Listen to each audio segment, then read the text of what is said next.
Glória a Deus. Irmãos, vamos para Marcos capítulo 3 e vamos a partir do versículo 20. Luquez, na semana passada, foi até o versículo 19 e a gente começa do versículo 20 adiante. É Marcos 3, versículo 20.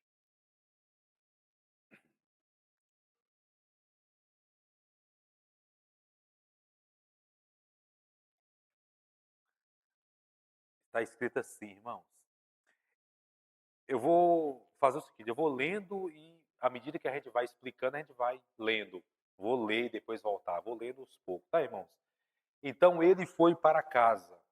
Não obstante, a multidão afluiu de novo, ou novamente, de tal modo que nem podia comer. Aqui você percebe que a palavra de novo ou novamente é que isso aqui acontecia sempre. Era comum Jesus chegar numa cidade, numa casa, e logo as pessoas descobriam que ele estava lá e ia aquela multidão para ser por ele tocada, ou até para tocar nele, para receber alguma bênção, receber ali um milagre. Então isso acontecia de forma rotineira. Jesus, nessa altura aqui, ele não consegue mais passar despercebido. Ele não consegue mais andar no lugar e, sabe, as pessoas estão se aglomerando em volta dele, de tal maneira, irmãos, que ele não podia nem comer. Aí você percebe, quem aqui não tem tempo para comer às vezes? Está naquela correria, tem nem tempo para comer. Acontece, né? Eu sei que acontece, tá, irmão? Né? Tava aí aquela correria, e Jesus estava nessa situação. Nem tempo para ele comer ele tinha, de tanta gente que ele tinha que cuidar. O que aconteceu no versículo 21? Quando os parentes de Jesus ouviram isso, ou seja, ouviram que Jesus estava com muita gente em volta dele, que nem tempo para comer ele estava tendo, quando eles ouviram isso, saíram para prender ou para trazê-lo, a mesma coisa. Ou seja, porque dizia, estão fora de si, ele está fora de si. Olha o ponto aqui que é muito assim, estranho. Eu acho que vocês vão achar estranho. Jesus está pregando para uma multidão, a mãe dele, a parentela dele, fala assim, ele está fora de si. Vão lá buscar ele. Em outras palavras, ele está doido. Ou seja, Jesus está pregando e a família dele está dizendo que ele está errado e que ele está fora de si. Ou seja, Jesus é Jesus, né, irmão? Se ele está fazendo o que está fazendo, ele sabe o que está fazendo. Maria, se achando mais esperta do que ele, fala assim, vamos lá e vamos trazer ele. Ele está fora de si. Aqui você percebe uma bola fora dela, bem, né? Isso aqui os católicos não observam, né? Porque Maria, embora foi uma mulher de Deus, uma santa, no sentido da palavra separada, escolhida, no meio de tanta jovem que havia ali, ela foi a escolhida, da onde Jesus nasceu, foi uma mulher de oração, uma mulher sábia, abençoada, mas ela morreu, como todos morreram, e ela não intercede, ela não é corredentora, ela não é medianeira. Maria, desde o dia que morreu, nunca ouviu uma oração. Ela não pode interceder por ninguém, ela não pode ajudar ninguém. Então ela não é divina, ela não é divina. O único divino que pisou nessa terra é o próprio Senhor Jesus. De maneira que ela, como não era divina, ela está aqui cometendo um erro grave. Está indo lá, em outras palavras, repreender Jesus, porque na mente dele Jesus estava doido. Esse é o ponto aqui, fora de si. Então, eles foram para lá. A gente vai ver daqui a pouco como que Jesus tratou eles, né? Quando eles chegaram. Os escribas que havia descido de Jerusalém diziam: ele está possesso. Pior ainda, né? Aqui esse foi mais... ele está possesso. A família de Jesus dizia que estava fora de si, né? Os escribas diziam que estava possesso de Belzebu. Belzebu aqui quer dizer senhor das moscas. É uma referência também ao próprio diabo. É uma referência ao príncipe das trevas. Em outras palavras, os escribas diziam que Jesus estava endemoniado, que tinha um demônio muito poderoso em Jesus que expulsava os outros demônios inferior das pessoas. Era demônio brigando com demônio. Olha aqui o ponto que eles chegaram. E pelo maioral dos demônios, que ele expele os demônios. Ou seja, ele está com um demônio muito forte, né, o maioral, e esse maioral dos demônios é que expulsa os outros demônios. Olha como que Jesus vai responder eles. E aqui vai trazer um ensinamento muito profundo, irmãos. Então, convocando Jesus, chamou eles, chamou a atenção e disse por meio de parábolas: como pode Satanás expulsar Satanás? Mas como assim? Como é que Satanás vai expulsar Satanás? Se um reino estiver dividido contra si mesmo, tal reino não pode subsistir. Isso aqui não só se aplica ao reino das trevas, se Satanás começar a brigar com ele mesmo, brigar contra eles mesmos, não só eles não vão subsistir, como qualquer outra coisa, qualquer outro reino, o próprio reino de Deus não pode brigar entre si. Em outras palavras, está dizendo que Satanás não está contra o Satanás, demônio não está contra demônio, assim também como o povo de Deus não pode estar contra o povo de Deus. Quem é da luz não pode estar contra a mesma luz. Por isso que cristãos, por mais divergência que a gente tem divergência em pontos secundários. Aí, ou melhor, a gente tem divergência quando o ponto é crucial, a gente tem divergência sim. Quando é a doutrina que está sendo atingida, quando tem erros que realmente são erros, aí não tem conversa. Temos que ser divergentes, temos que falar, porque a verdade não pode misturar com a mentira. Agora, quando são pontos bem pequenos, que não vai nem melhorar nem piorar, a gente tem que se unir em uma causa maior. Deixa eu dar um exemplo. Tem gente que acredita que, por exemplo, como é que é? Isto, aniquilacionismo é acreditar que quando a pessoa morre e ela vai para o inferno, ela vai ser aniquilada. Isso aí é uma heresia. Pois é, porque o evangelho ensina o quê? Que o sofrimento ele é eterno. Tanto a glória é eterna para o salvo, a dor e o sofrimento é eterno para os perdidos. Se aparecer algum cristão falando que não, que se morrer e se perder vai ser aniquilado, é um erro grave. Essa pessoa está errada. Aí nós não podemos concordar com ela.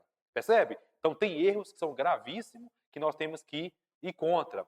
Tem pessoas que vai dizer que a Bíblia está toda errada, está cheia de erro, que não é bem assim, e vai negar muitas verdades e vai defender só algumas verdades. Os liberais, vai dizer isso aqui pode, isso aqui não pode, tal, tal. Essa pessoa também não pode ser considerada um irmão em Cristo, porque está negando algo crucial. Tem gente que vai dizer que Jesus não vai voltar, não. Esse negócio é mentira. Já tem 2000 anos, se tivesse voltado, já tinha voltado. Essa pessoa está errada, está claramente. A Bíblia diz que ele um dia vai voltar. Então, essas coisas assim não se negocia. Agora, tem coisas pequenas, como, por exemplo, uma maquiagem de leve ali, um cabelo, tirar as pontas ali.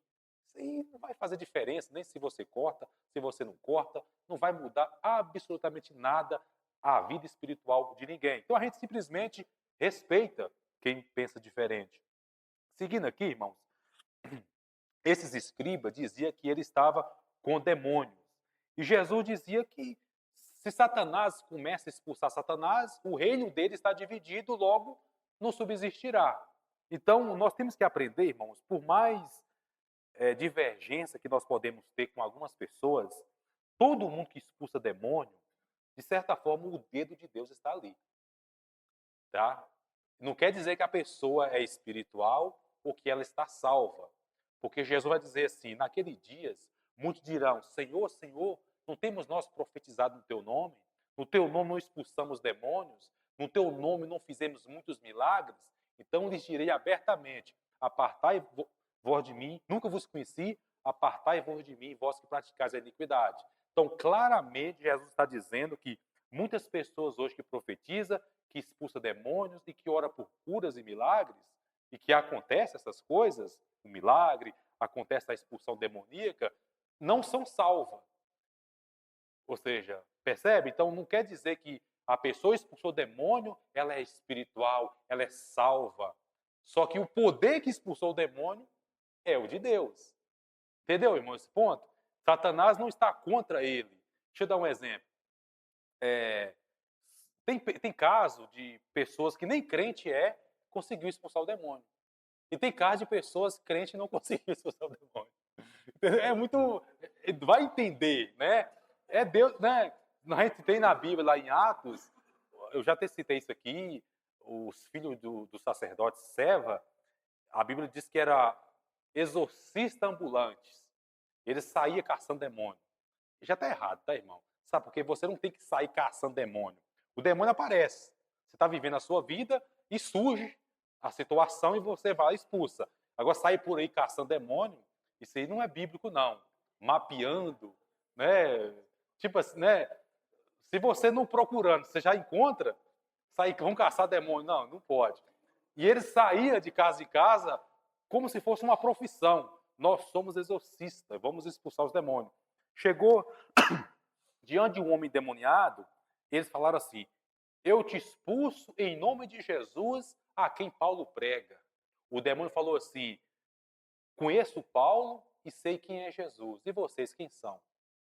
Não deu certo. Eles falaram no nome de Jesus, mas o demônio partiu para cima deles, bateram neles e eles foram embora nu.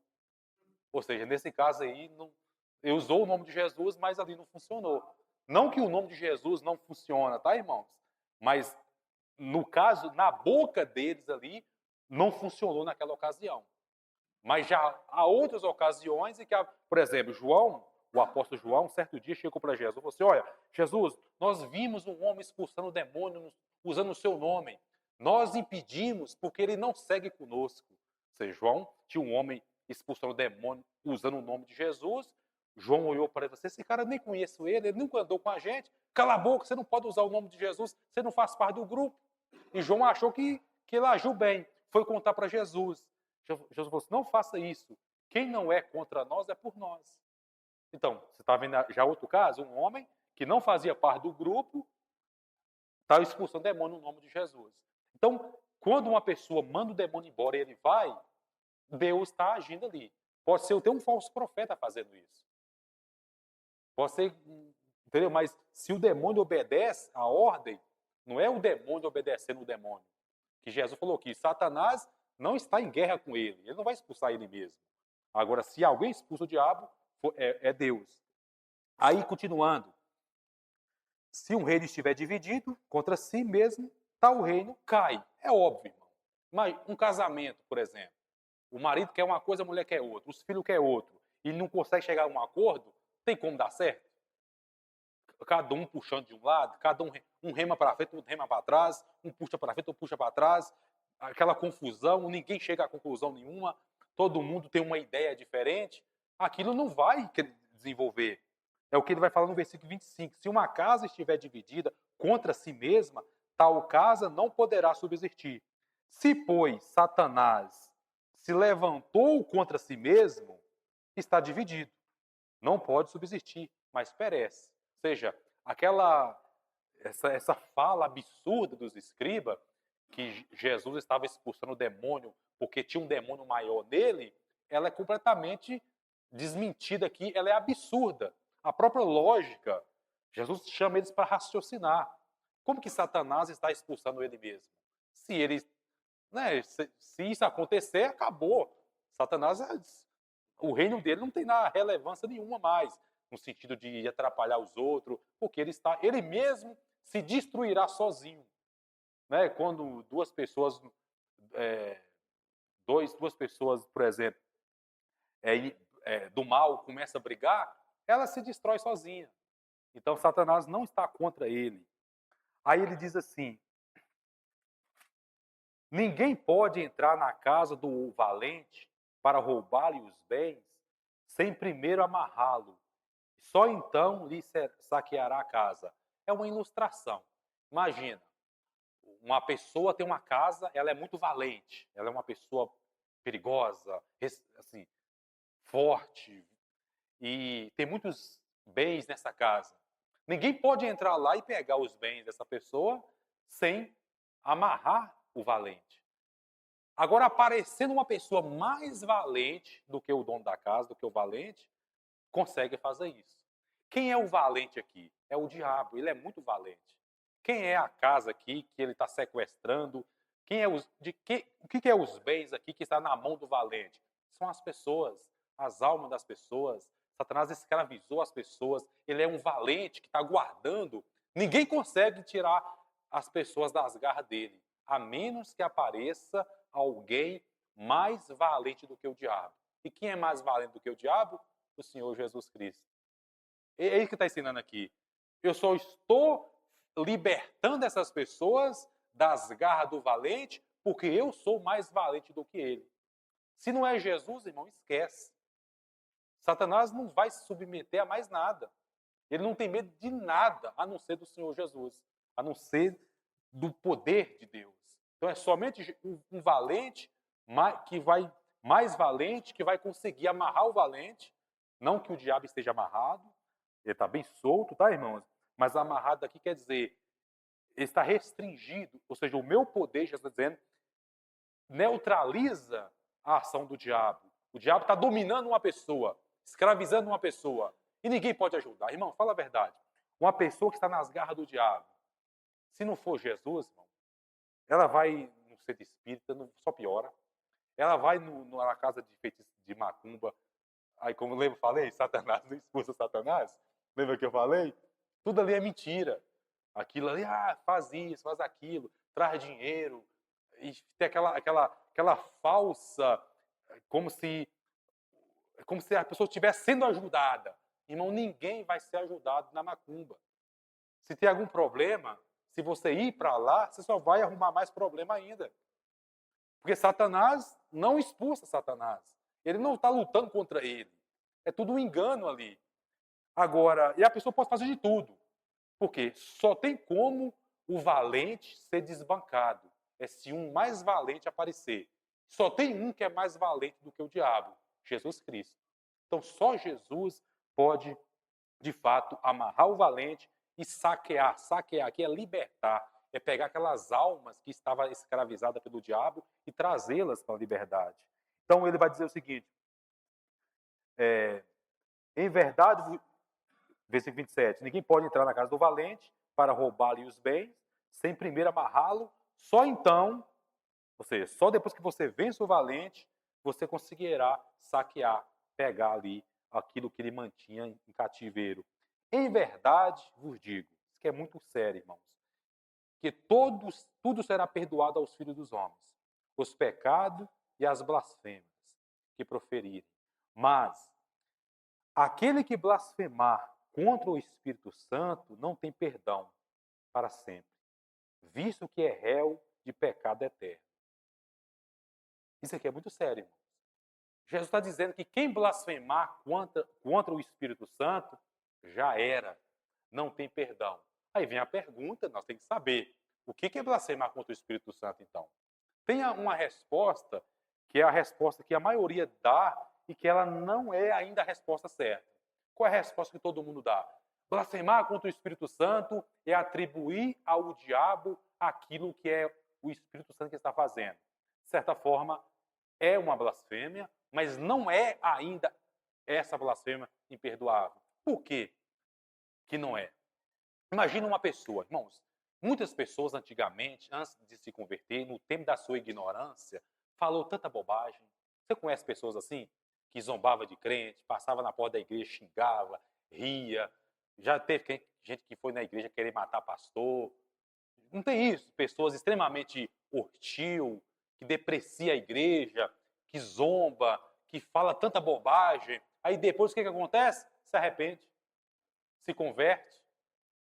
Então, se blasfemar contra o Espírito Santo é falar essas coisas, imagina a pessoa, se isso é a blasfêmia, imagina a pessoa, oh Deus, o que eu fiz, Senhor? Eu falei toda bobagem, eu falei que era o demônio, meu Deus, e não era, era o Senhor, me perdoa, Deus. Aí Deus, não perdoa. Por favor, me perdoa, não perdoa. Por que você não me perdoa? Porque você blasfemou contra o Espírito Santo, e quem blasfema não tem perdão, já era. Isso não faz o menor sentido. A pessoa está indo até o Senhor, arrependida. Jesus falou, aquele que vem a mim, de maneira nenhuma eu lançarei fora. Todos aqueles que se arrependem e vêm arrependidos são perdoados. Então o que é blasfêmia contra... Por que a blasfêmia contra o Espírito Santo não tem perdão? É porque quem blasfema contra o Espírito Santo nunca se arrepende. E por que não tem perdão? Porque ele nunca vai pedir perdão. Se ele nunca pedir perdão, ele nunca vai ser perdoado. Então a blasfêmia é o endurecimento do coração que faz com que a pessoa nunca se arrepende. Ou seja, uma pessoa que blasfema contra o Espírito Santo, ela nem sequer pensa nisso. Um dia, irmãos, tenho, né, um amigo, mas assim, a gente não tem mais contato, mas é meu amigo ainda. A gente trabalhava junto, e ele já era crente há mais tempo do que eu, e antes de ele se converter, tinha uma vida desregrada. Fez muita coisa errada, como eu falei, zombava de crente, coisas assim, e ele se converteu, estava indo na igreja, ainda, graças a Deus, está firme até hoje, e vai ficar assim até o final, tá, irmãos? Mas ele estava, assim, preocupado. Um dia nós conversando, ele falou assim, cara, eu falei tanta bobagem, eu tô com medo de ter blasfemado contra o Espírito Santo. Né? Aí eu, percebe? Eu tô com medo, eu falava tanta bobagem, aí eu lia isso. Que Jesus falou que quem blasfemar já era, não tem perdão. Aí eu fui e expliquei para ele isso, falei, cara, só de você estar preocupado se você blasfemou, já prova que você não blasfemou. Porque se você tivesse blasfemado, você nem sequer estaria pensando nisso. Então, a pessoa que blasfema, ela está tão endurecida que ela não vai se arrepender. Por isso que não tem perdão. Entendeu? Porque Jesus não vai negar perdão para quem se arrepende. Você acha que tem como uma pessoa chegar, Senhor, sabe, com o coração rasgado ali, clamando, me perdoa? Não. Mas por quê? Já era, você blasfemou. Não faz sentido. Então a blasfêmia não é uma bobagem que a pessoa fala ali no momento da ignorância. Porque, irmãos, muito, como eu falei, tem muitas pessoas aí fora que ataca, xinga, fala tanta bobagem e depois se converte. Entendeu? Porque ela não blasfemou. A blasfêmia é um endurecimento. A Bíblia não é muito clara na questão da blasfêmia, mas nós temos alguns pontos. Por exemplo, lá em 1 João, João fala assim: olha, irmão, se vocês veem uma pessoa pecando e o pecado não for para a morte, ora por essa pessoa que está pecando. Mas se for pecado para a morte, não ora. Aí João fala assim: existe pecado que é para a morte. Estes vocês não devem orar. E existe pecado que não é para a morte. Aí dá uma. Como assim, João? Tem pecado que é para a morte e tem pecado que não é para a morte. E eu não posso orar para aquela pessoa que está pecando para a morte. Mas eu devo orar para quem. Os pecados que não é para a morte. E o que é, então, pecado para a morte e o que não é? Como é que eu devo identificar para eu não orar para algumas pessoas? Aí, pelo contexto, a gente entende que o pecado para a morte, irmãos, ali, João fala assim: eles saíram de nosso meio, mas não era dos nossos. Porque se fosse dos nossos, teria permanecido conosco. Mas porque saíram, saíram porque para se manifestar que eles não eram dos nossos. João está falando do falso profeta. O falso profeta não tem perdão, irmão. Sabe por que o falso profeta não tem perdão? Porque o falso profeta ele engana deliberadamente. O falso profeta é maligno. Eu não estou falando do irmão equivocado, não, tá, irmãos? A gente pode falar bobagem, vamos dizer assim, na ignorância. Né? Quantas vezes a gente. Puxa, eu acho que eu estou errado nisso aqui. E você corrige. Ninguém é falso profeta porque falou bobagem, depois. Agora, o falso profeta que é, por exemplo, a pessoa que defende deliberadamente. Vou dar aqui um exemplo que eu acho que é mais fácil. O cara que põe a mão no dinheiro da igreja, deliberadamente, que rouba dinheiro das pessoas simples, que faz isso assim, sem nenhum temor. Ou seja, não é uma coisa qualquer, é um erro gravíssimo e que ensina o erro assim, como eu acabei de citar, ensina que a Bíblia está cheia de erros, ensina que Jesus não vai voltar. A pessoa faz isso deliberadamente. Nós não devemos orar por eles. Sabe por quê? O apóstolo Paulo, no Novo Testamento, não só Paulo, mas os demais apóstolos, quando ele se deparava com um falso profeta, eles não oravam por eles. Sabe o que eles faziam? Eles repreendiam. Sabe por quem que eles oravam? As pessoas confusas.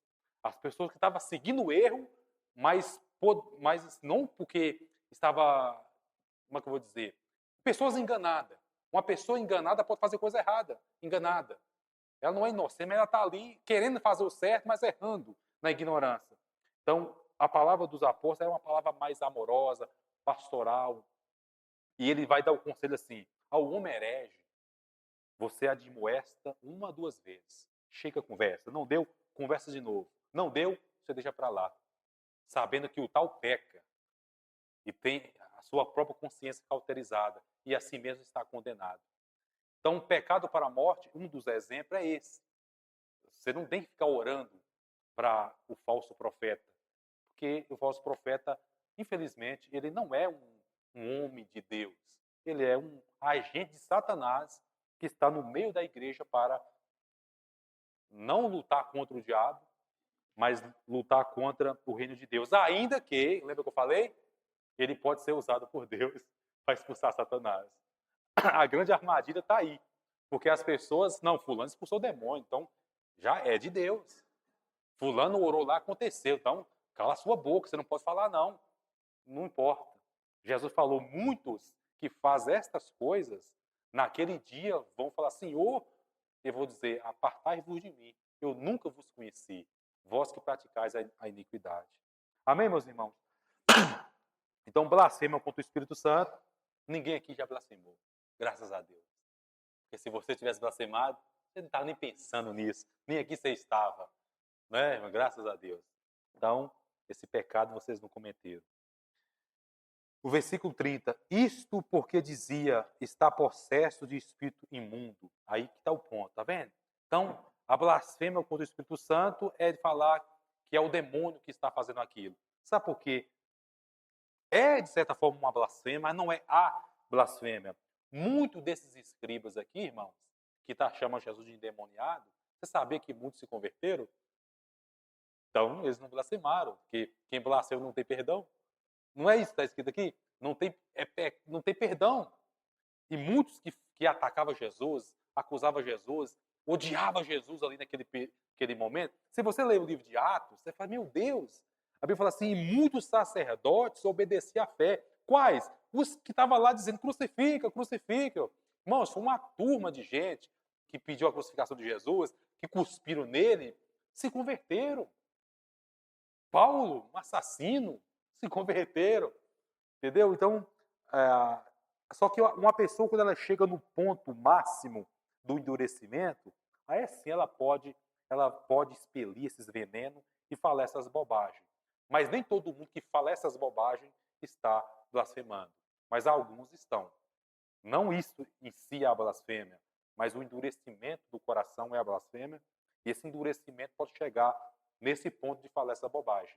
E alguém não endurecido pode falar também essa bobagem. Deu para entender? Então não dá para saber se aquela pessoa que falou bobagem ali contra o Espírito Santo, ela está blasfemando ou não. Você só vai saber se ela se arrepender, não blasfemou. Se ela morrer sem se arrepender, blasfemou. É simples assim. Outro ponto também, irmãos. Se dizer que é o demônio que está fazendo aquilo que é Deus, seria blasfêmia. Falar que é Deus que está fazendo aquilo que é o demônio também é blasfêmia. Do outro lado também é verdade. Se atribuir ao demônio a obra de Deus é pecado, atribuir a Deus a obra do demônio também é pecado. Então nós temos que tomar cuidado dos dois lados. Tem coisa que está acontecendo aí que não é Deus. Então, deixa quieto. Amém, meus irmãos? Vamos ao Senhor em oração. Para concluir, lembra que eu falei que a família dele foi lá falar que estava fora de si, leva ele embora? No versículo 31 ele chega. Nisto chegaram sua mãe e seus irmãos. Tendo ficado lá de fora, mandou chamá-lo. Tipo assim, chama Jesus lá dentro, lá para mim. Tá doido, rapaz? Vai lá chamar ele. Tipo, eu entendo que o tom era esse. Aí alguém foi lá e falou assim, e muita gente estava sentada ao redor dele, e disseram, olha, tua mãe, teus irmãos e irmãs estão lá fora, te procura. Deu um recado para Jesus. Aí Jesus respondeu dizendo, quem é minha mãe e meus irmãos? Ele virou assim em volta, correndo o olhar pelos que estavam assentados ao redor, disse, eis minha mãe e meus irmãos. Portanto, qualquer que fizer a vontade de Deus, esse é meu irmão, irmã e mãe. Ou seja, minha família de verdade é quem obedece. Deu para entender? Então, não é só o laço não é que Jesus está aqui negando o laço de sangue, Maria. Como eu falei, Maria é uma mulher de Deus. Ele não está atacando ela. Só que ele está priorizando a obediência. Então, todas as mulheres mais velhas que obedecem a Deus, pode, é mãe dele, no ponto de vista aqui espiritual. E todas as mais jovens, é irmã. Os mais velhos não podem ser pai, não, que é Deus, tá? Mas os mais novos podem ser o irmão. É a ideia que aquele que ouve a palavra do pai e obedece, esse aí é minha mãe, meus irmãos e irmãos. A minha família é aqueles que obedecem. E de fato é mesmo. Nós não somos irmãos? Nós não vamos viver eternamente com ele? É uma grande família. Amém, meus irmãos? Então, fica essa palavra para. Eu acho que vocês entenderam, tá, irmão? O que vocês não entenderam, vocês perguntam depois e a gente vai indo. Isso, exatamente. É um ponto importante, né? Porque às vezes Jesus está aqui, ele não está, como é que eu vou dizer? Ele poderia focar na minha família, é minha mãe, meus irmãos ali, da parentela. Não, ele coloca todo mundo igual. Todo mundo é minha família que obedece. Glória a Deus. Pai, nós te agradecemos, nós te bendizemos. Obrigado, Senhor, que nós tenhamos a nossa consciência moldada, transformada pela sua palavra, dia por dia. A palavra que sai da boca do Senhor, ela não volta vazia, ela cumpre o teu propósito. E o propósito é muito diverso, meu Deus. Nós não administramos o resultado, mas o Senhor é que vai levar ao coração de cada pessoa e vai surtir o efeito que o Senhor assim desejar. Nós te agradecemos pelo privilégio de estarmos aqui, pedimos perdão ao Senhor pelos erros que nós cometemos, por palavras que às vezes proferimos que está errada, por conclusões precipitadas e muitas das vezes por alguma interpretação equivocada que podemos ter. Nós não somos perfeitos, nós sabemos disso, mas se errarmos, meu Deus, não é deliberadamente. Se cometermos algum erro de interpretação, não é de propósito, não é para enganar, não é com a intenção maligna, é apenas por ignorância. Ignorância é esta que o Senhor logo vai removendo e vai trazendo clareza e mais clareza sobre nós. Eu oro por cada irmão aqui, peço ao Senhor que nos abençoe poderosamente, ricamente, Pai, que tenhamos uma semana abençoada, que o Senhor possa estar cuidando da nossa família, dando saúde, Pai, paz e a coisa mais importante, salvando os que não são salvos. Em nome de Jesus. Amém. Vamos estar encerrando, irmão?